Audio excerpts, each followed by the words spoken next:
how to actually find a values-aligned role. So as you've seen, I've been through quite the backwards and forwards journey to figure this out. But alongside your values, what you need to get really clear on is your no compromise rules. So what are the things that you definitely do not want in a role? So I, for example, would never go and work for an oil company because they're destroying the planet and that's not what I'm about. So there's no way I would ever go and work for an oil company. So get clear on your no compromise rules and what those look like. You don't want to be putting yourself in a position where you feel that misaligned with what you're about in your everyday role because you spend 8+ hours there a day. Start approaching organisations you actually want to work for early, so you'd be surprised who will have a conversation with you. I've had a few emails over the past year saying, hey, I like what you're doing, can I come and have a talk to you? And one student actually, who was from Ara, came with this huge list of questions in a notebook. So she'd actually spent time writing all these questions down, and she sat down and basically interviewed me for an hour and a half, and then she said, cool, thanks, I'm gonna go think about that. And off she went. And I was like, okay, but because she asked, I spent that hour and a half talking to her because she was interested and she wanted to know, and she'd taken the time to write a bunch of questions and want to learn from me. So you'd be surprised who you can approach. If you see an organisation that you really want to go and work for, don't approach them and say, hey, do you have some internships? Or, hey, you know, could I come in and do some work experience for the day? Just say, I really like what you particularly are doing. Pick out a person, perhaps it's a sustainability coordinator, or it might be the HR person, or it might be someone who's, you know, started a cool side gig, and say to them, can I come and learn from your journey specifically? And most of the time those people aren't going to say no, because they'll be really humbled by the fact that you actually want to know what they're about. So ask to meet with people who you want to get advice from. So again, approach the organisations you want, but actually specifically ask to meet with people in the careers that you want. Ask values-based questions when you're applying for jobs. So even if you're going to work for a big organisation, like for example, Ford Motor Vehicles, you can be asking them things in your job interview, like what is your sustainability strategy? What are you doing in terms of pro bono or giving to charity? You know, what are you doing about climate emissions? What are you doing about diversity in the workforce? And if they have the right answers to those things and you feel like it's a values alignment, yes, maybe, you know, you're working for Ford Motor Vehicles to start off with, and that doesn't seem like the logical path, but when you dig a little bit deeper, that organisation is actually doing some things that do fit with what you're about. So don't be afraid to ask those questions. Go armed with good questions and do some digging. And if they don't have the answers to these questions, chances are they'll actually be really impressed with your interview because you've made them think. Look for opportunities within more traditional roles to make a positive impact and drive change. So you can make an impact anywhere if it has the right environment. So again, it's about finding out, is this actually encouraged in the organisation? Remember your values and behave accordingly. When you know what your values are, don't behave in a way that goes against them, because you're going to feel like crap eventually about it. And also you're going to look a bit silly because you've said that you are these things, but then you've gone over here. And we all do it. I've done it, but believe me, it doesn't feel nice. So once you are clear on what your values are, act accordingly, make decisions based on them, go in that direction. Don't go in the opposing direction or you're not going to feel good about it. And remember, you have the power to say no and speak up no matter what your position is. So whoever it is in the organisation, whether you are the assistant, the cleaner, the CEO, the person who comes in and drops off the newspapers, you are in a position of power because you have a voice and you can say something. Questions? What type of computer software do you expect a new graduate to?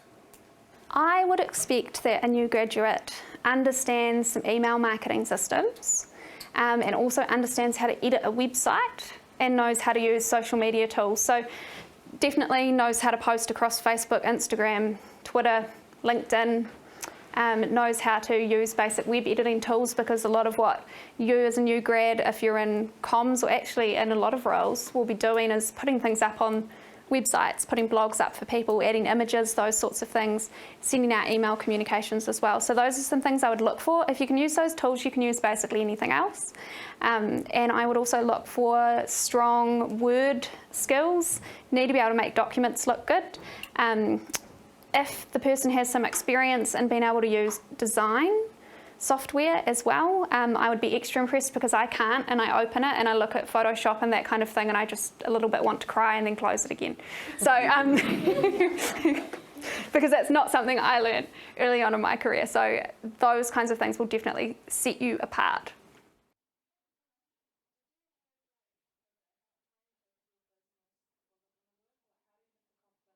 Because you can always go and do something else.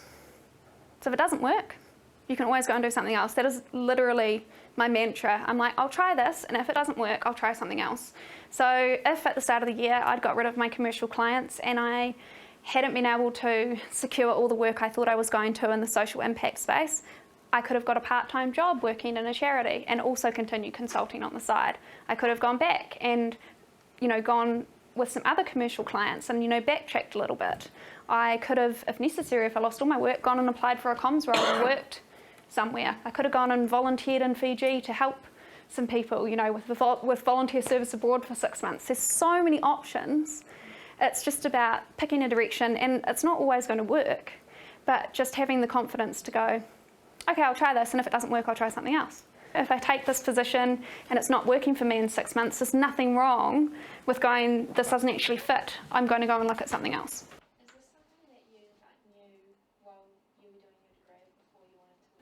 I didn't have them down on paper, which is why I'm here telling you guys to get them down on paper now.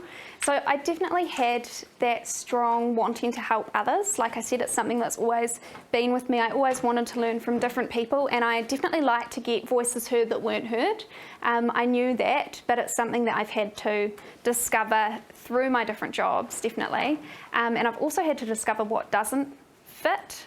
So a lot of the jobs that weren't right, or the people I was working with, that it wasn't quite the right environment, those were the things that also taught me what my strong values are, because I knew that that wasn't right and that I wanted to do this instead, if that makes sense.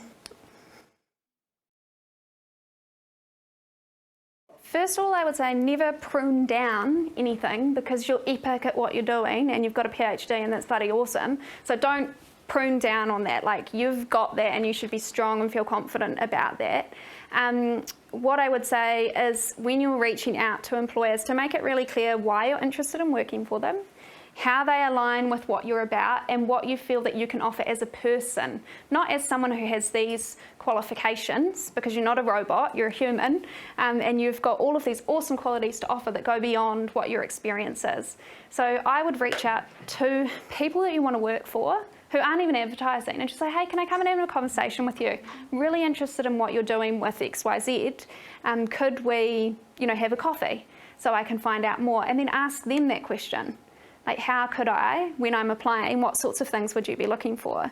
But it's about putting you and what you're about and what you stand for and what you think you would offer, because they can see all that other stuff on your CV. It's putting you in that cover letter, or in the start of your CV, or in that phone call that you make to them.